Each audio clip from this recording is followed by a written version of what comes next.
A march of memory dedicated to the tens of thousands who were killed during the Nazi occupation of Kyiv during World War II. Several hundred people walked to Babyn Yar, the site of the massacre, along the same route the majority of the victims took in 1941. One of the main supporters behind Sunday's initiative highlighted the importance of getting younger people involved.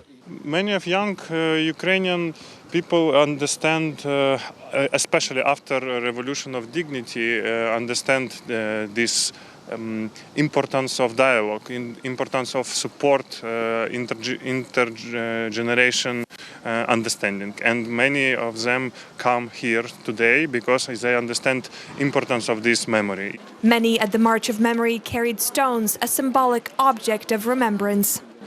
This is as per Jewish traditions. You know that our people come from the Mediterranean area, from a hot climate. There's no sense to bring flowers to a cemetery. According to Jewish traditions, we bring stones to grave sites. We are giving away stones here because you can't take stones from around a cemetery. You have to bring them with you. I'll be walking and carrying some stones in my hand. They'll warm up and I will leave them at the memorial site and bring them my warmth.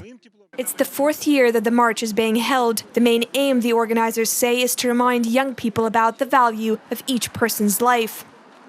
Hundreds of people have taken part in the march dedicated to the tens of thousands of Jews that were murdered in the Babyn Yar ravine. And they're walking along this road to the ravine itself. And just on this road, there's a monument dedicated to the victims. And they're just footprints on a large slab of concrete. And just below it, there's a sign which reads, "This is where the road to death begins."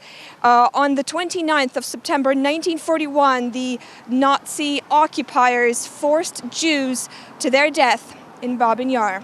For decades, the Soviet leadership hid the true horrors of Babyn Yar. Today, it's predominantly civil society and other NGOs that are helping keep the memory alive of all those who perished. Reported by Tamara Rosevan for UATV.